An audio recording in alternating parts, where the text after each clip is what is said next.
what does the economics say? So, okay, before getting into the economics, I just came across a statistic that about 222 million people live outside their native land. So that is about 3% of the world population. Okay, so I'm a statistic there, living outside my native land. So when you talk about immigration, you have to talk about it from the point of view of the source country and from the point of view of the host country, right? So people leave their source country and then they go to the host country. So what's the impact of immigration on the source country?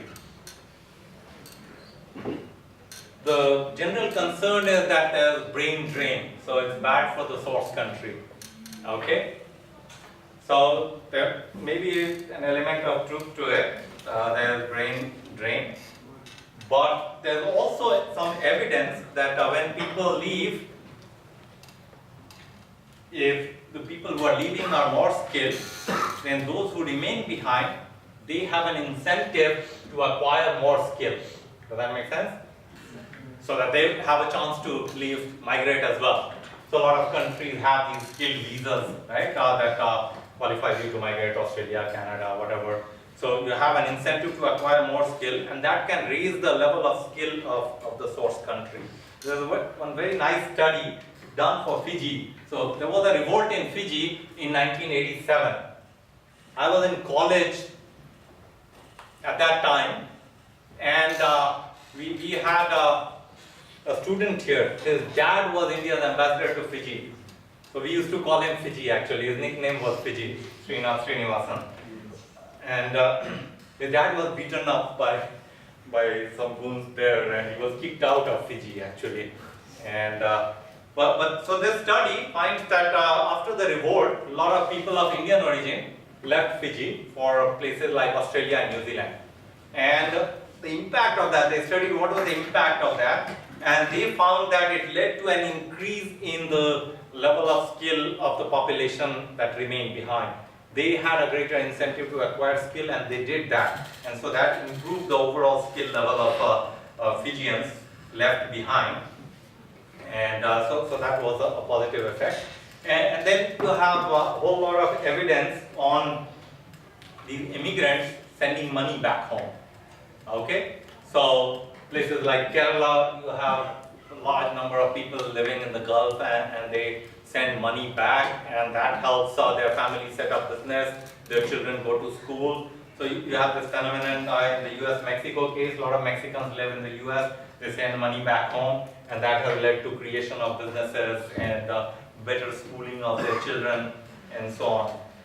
Similarly, Philippines, you have a whole lot of Filipino maids in Singapore and other places, and they're sending money all the time and improving the livelihood of their families. You see that happening within a country as well, right? Bihar, for example, rural area workers, they migrate to Punjab and Haryana and whatever, Delhi is full of Biharis, you know, many of them send money back home, and I think that improves the lives of people left back home.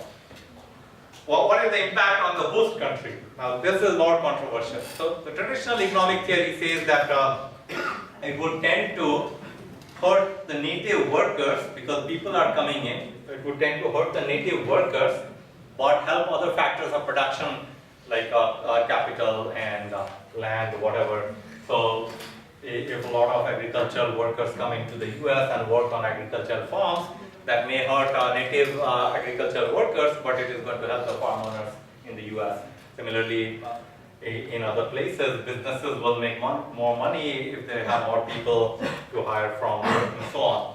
And there's, so I'll talk about the empirical evidence, but however, recently people have taken a more nuanced view of the impact on native workers. So the new view is that you cannot treat all native workers as homogeneous. Okay, they have different levels of skill and so on. And now, depending on whether these immigrants are complements to these native workers or substitutes for native workers, you will have different implications. So, if these immigrants are complements to native workers, then native workers are going to benefit. So generally, immigrants tend to be complements to skilled workers. So there's this thing called nanny effect, That is when low-skilled migrants come and they are available for household work and child care services, then women can go to work outside their home. If they have some maid looking after their home and to babysit or take care of their children, then they can go outside. Otherwise, they may be very qualified, but they may not be able to work outside. So that is kind of the complementarity. And that you can see here, right? Most people have household helps, which allows women in many cases to go and work outside. It increases the labor force participation of women and particularly skilled women who can afford to hire them.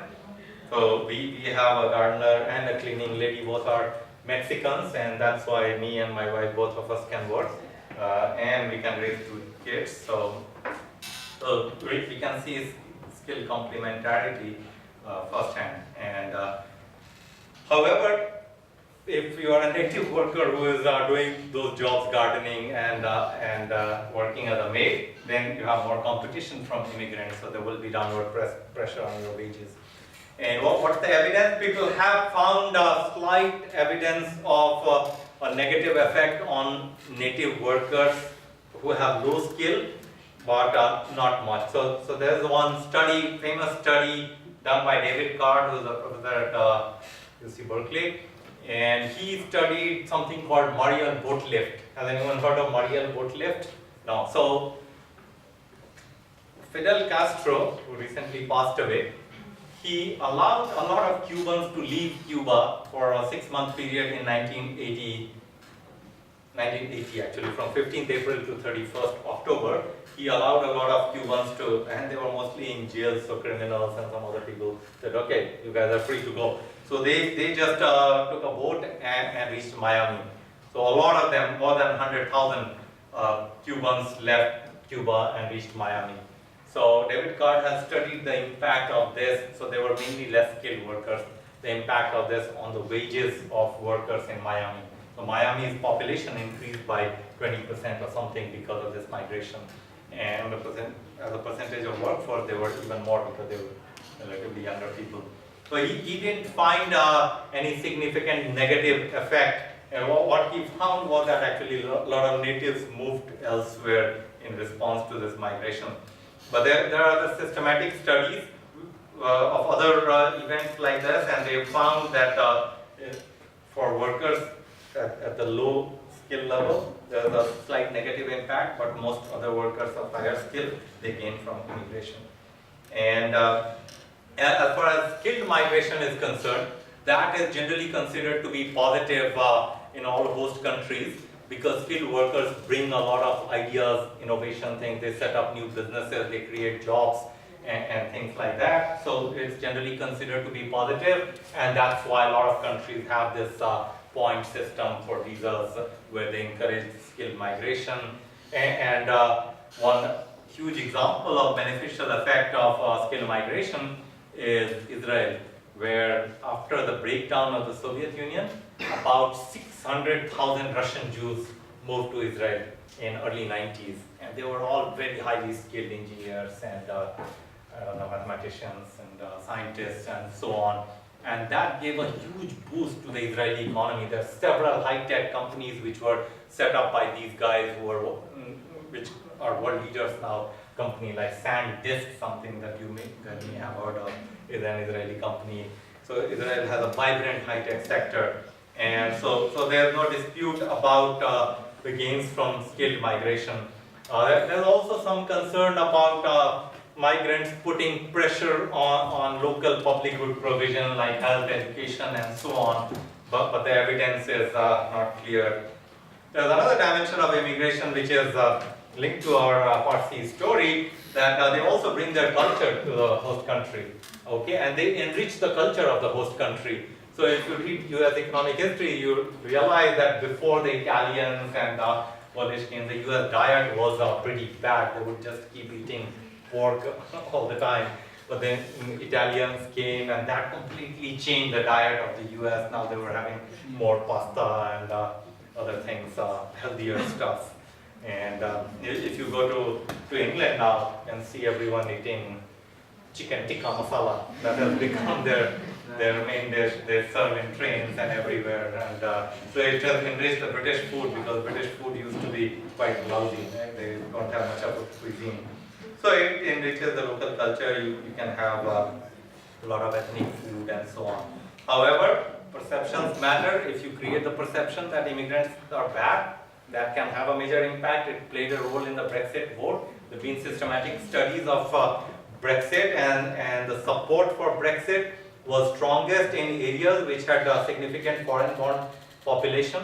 And in the US, no one has conducted this kind of study, but anti-immigrant sentiment played an important role in the US elections as well. Okay, the promise to ban people from certain religion or whatever coming to the US, creating a big wall, right, along the border with Mexico. Those things were kind of feeding anti-immigrant sentiment, and that played a role. So, but overall, economists think that immigration is a good thing for both host and source countries. So, 5-10 more minutes is okay. So the last aspect of globalization that I want to talk about is capital mobility.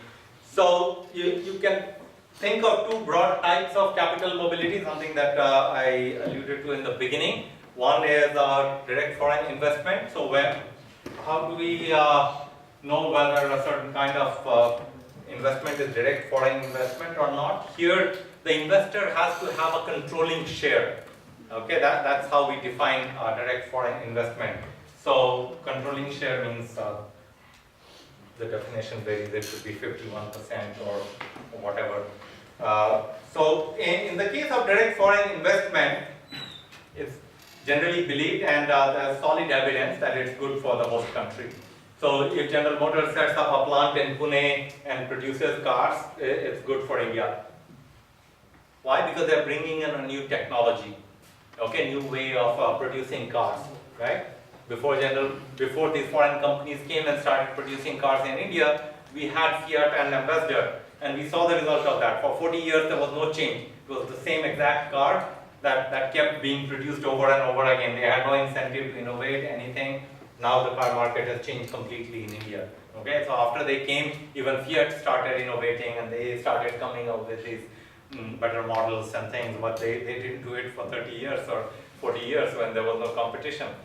So foreign direct investment is generally a no-brainer. It's good. The controversial part is portfolio flows, portfolio investments. So these are of two types. One is when foreigners buy shares in a country's companies. So when the US, when a US bank, say Citibank, buys certain shares on the Bombay Stock Exchange, that is one type of foreign investment. But the most dangerous type is when foreign banks lend to a country. Okay, so lending, that is the most dangerous type of capital flow, because that has led to a lot of financial crisis all over. So starting in Latin America in the 1980s, then the East Asian crisis in 1997, and then you have the most recent 2007 financial crisis. So in all these cases, you have suddenly a lot of foreign money coming in, and they want a place to invest, and typically it goes into real estate. They inflate what is called a real estate bubble. They start throwing money at people who shouldn't be borrowing money. So people start buying homes just thinking that home prices will keep going up. They'll keep it for 2 years, and then they'll sell it at 30% appreciation or something like that. So it happens for a few years, then the process stops, then foreign money stops coming in, and then the party is over. And what happens is that people who have these homes, they cannot sell it because home prices stopped rising, and they bet that it would keep rising. Now prices start crashing, interest rate in the country starts going up, currency starts appreciating. If your local, the currency starts depreciating, and so your foreign currency burden, if your loan is in foreign currency, that goes through the roof, and that's what leads to a financial crisis, and that is bad. Okay, so this there's one aspect of globalization which I can say is problematic. So the question is how to deal with it. You could impose a tax on these type of capital flows. In general, it's a good idea to have more equity type investment rather than loans. Loans are dangerous, and particularly in the real estate case, they tend to precipitate financial crisis. And so that's one negative side of capital mobility. The second one is what is called race to the bottom in the context of international tax competition. So race to the bottom, as people are racing to the bottom. So what I have in mind here is that countries try to reduce taxes to attract foreign investment. Okay, and they are competitively trying to reduce taxes to attract foreign investment, and there are classic examples of that. Ireland, for example, has a very low tax. A lot of companies are headquartered there to take advantage of the low tax. So what happens is if everyone is lowering their taxes, that erodes the tax base of the country. You have very little taxes to provide public goods, and that is bad. Okay, and it also gives rise to things like tax inversion, where in many cases small companies acquire big companies because a small company is headquartered in a country with very low taxes. And we came across a recent example. There's a big not telecom actually, it's a chip maker called Broadcom. Broadcom makes chips for mobile devices, so many of you may be carrying Broadcom chips in your mobile devices. And this was located on my university campus, large company, and they've donated a lot of money to my university. Our engineering school is named after the founder of that company. And last year, that company was bought by a very small Singapore-based company called Avago. So now officially the headquarters is in Singapore, and so this company Broadcom has shifted its tax liability from the US to Singapore, where the tax rates are much lower. So this is a game that they are playing, multinational companies, and that is bad. And so what is the policy implication there? You need some kind of international tax coordination. Okay, so countries have to sit together and come to an agreement on these taxes. And there are some countries which have to reform their tax structure as well. Some talk is going on in the US about reforming its corporate taxes, but there's definitely a need for international coordination to prevent race to the bottom and prevent the erosion of tax base of these countries. Okay, and these are the three main forms of globalization. I have told you pros and cons. There's a fourth form that people have started talking about called digital globalization. So here ideas, data, news and entertainment are now shared globally on the internet in volumes that dwarfs traditional channels of interaction, and there are many companies which can sell products directly through the internet to foreign customers. Okay, earlier you had to create a network to be able to export. Now I go to eBay, I order a product from some small Malaysian thing, maybe made in a garage in Malaysia, they ship it to me, some spare battery for cell phones or LED, small LED light bulb, whatever. So you can directly reach customers through the internet. So those are things whose benefits will start accruing or will start appearing in data soon. So that is another aspect of globalization which is pretty good. It gives people access to markets that they didn't have, and that should be good in general. Okay, so to conclude, I would like to say that globalization in general has been a force for good, and it would be a terrible idea to kill it. I think there is a scope for managing globalization. So you have to create strong social safety nets so that people who lose jobs, whether it's because of trade or because of technological progress, doesn't matter. You have to provide a social safety net so that if people lose their jobs, they have some kind of unemployment benefits in the interim, and then they transition to a new job. If the new job is paying less, then they should be given some kind of wage subsidy and things of that sort. And because it's not just trade, I think technological progress is going to kill a lot of jobs. So in the US, we are going to see very soon all these self-driving cars on the road, which is going to eliminate millions of jobs related to driving, just as happened 100 years ago when automobiles came.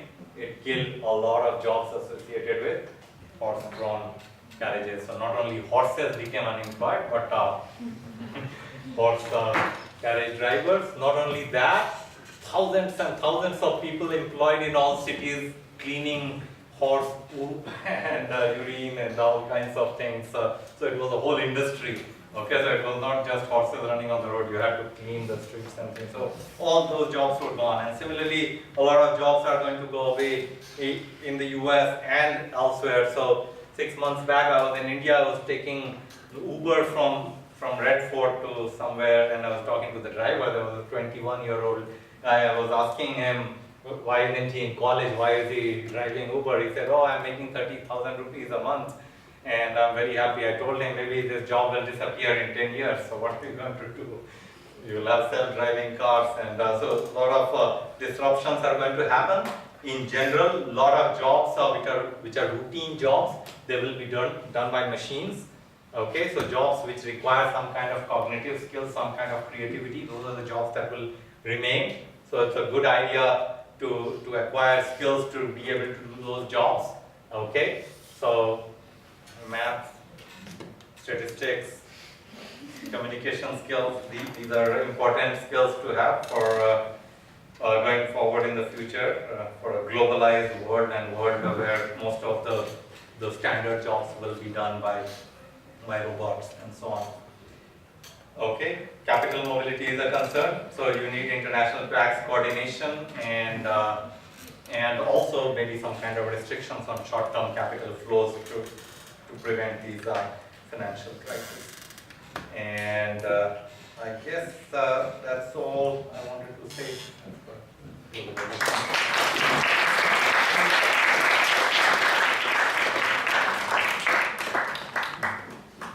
Questions?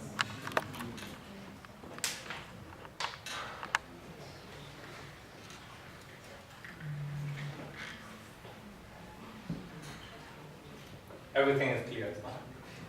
Certainly, recognize that income inequality is inevitable if you have the and even in the models that you mentioned. So the statistics that you provided that globalization has led to an increase in per capita income, is that like a good enough statistic, because there could have been income inequality and per capita income as such is not an adequate measure to. Yeah, so I provided you with statistics on both. Income inequality has increased. Okay, so but trade theory also says that there are enough gains to make everyone better off. So if inequality is increasing despite that, the problem may not be on the trade side but on the redistribution side. That is, you're not redistributing enough. Okay, and since you raised that question, there's a study that I actually forgot to talk about. Let me talk about it in the context of inequality. It's very nice. It's a very recent paper that just came out by a couple of guys, Fazalbaum and Khandelwal. So when people measure inequality, traditional measures, they will look at the real wage of a skilled worker, real wage of an unskilled worker. So you know how real wages are calculated? You divide wage by some kind of price index. Okay, so price index is the same for everyone in those calculations. What these guys have done is something very novel. The basic idea is that different people consume different things, and so they are going to be affected differently by changes in prices of goods, right? If you are a poor person, you are spending 60% of your income on food. So for you, what is important is what trade does to the price of food, right? If you are a very rich person, maybe you are spending 5% of your income on food, right? For you, what is important is how expensive the homes are, rich mansions are, right? So food prices do not matter for you. So what they have done is they have tried to calculate the impact of trade on people at different levels of income distribution. So what is the impact of trade on a person which is at the 10th percentile in the income distribution? What is the impact on a person who is on the 90th percentile in the income distribution? You guys know what percentile is, right? So 10th percentile means 10% of the people are poorer than you. 90 percentile means 90% of the people are poorer than you. So what they found is very interesting. They found that if you close to trade, so this is a study based on 40 countries. India is included in this study. There are 27 European countries and 30 non-European countries. They found that if you close to trade, if you close your borders, then people at the 90th percentile would lose 28% of their purchasing power. People at the 10th percentile would lose 63% of their purchasing power. Okay? So, poor people are consuming a lot of traded goods whose prices are being lowered by trade. And if you go to the US, you can see that in action. Because of trade, places like Walmart, which are huge stores, everything is so much cheaper than it was before. Okay, and the poor who consume those goods predominantly. Okay, so what matters is, from a country's point of view, whether you are exporting goods consumed by poor people or importing goods consumed by poor people. If you are importing a lot of goods which are consumed by poor people, then they are going to gain. If you are exporting goods consumed by poor people, you are going to lose. So for India, so the average for 40 countries was 63% gain from trade for people at the 10th percentile. For India, it was only 19%. So the gain was much less for India because India exports a lot of goods which are consumed by poor people. So India exports a lot of low-tech manufacturing and some food stuff as well. So those things increase in price when India exports. And so the gains are less for Indian poor. But still, in the case of India, they found that people at the 90th percentile, they gain 6% from trade, while people at the 10th percentile, they gain 19%. So even for India, I think poor are doing relatively better, even though the gains are not as high as for many other countries. Okay.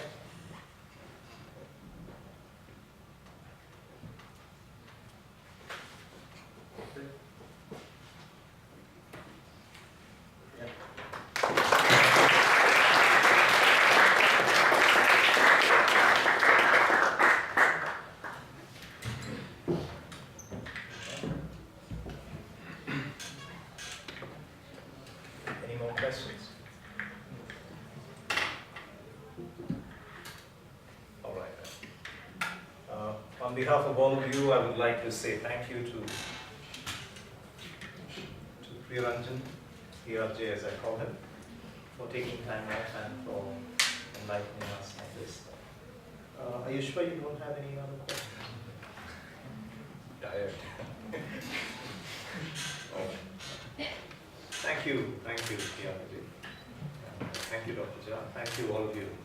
Right.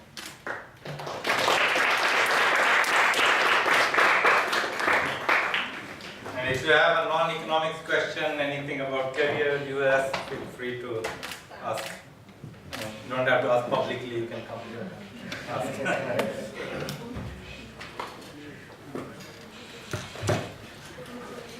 Dr. Priyaranjan is also